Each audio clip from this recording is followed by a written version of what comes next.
Sağ olun. Deməli, sən bizə həkim İsmailə ana gətirmişsən.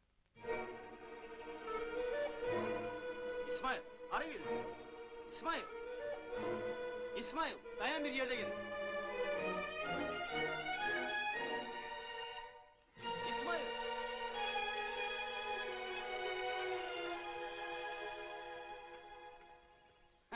Gör ne decəlləşib. Lap özünü oxşayıb da, uşaqlıq da ondan da dəcəlidir.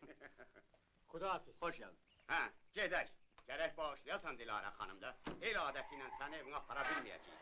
Bax, bu gördüyün sıldırım qaya bizim yol məsələmizi yamanca çətinləşdirib. Fikir eləmək Hüseyin dayı. Yayın axırına kimi bu qayalığın izi tozu da qalmayacaq. Avazın yaxşı gəlir ay oğul.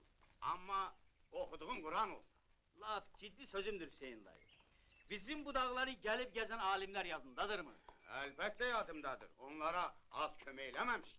Bax, həmin alimlər bizim bu dağlarda zəngin yapaqlar tapıblar. Hükümətin qərarı ilə burada böyük işlər görünməlidir. Bunlara sözüm yoxdur, yaxşı fikirdir. Ancaq məsələ burasındadır ki, o maşınlar bizim bu dağlara necə çıxacaq? Elə ona görə də biz əvvəlcə yol çəkəcəyik. Layihədə yol düz bizim kəndin içindən keçir. Lap kəndin ortasından keçəcək.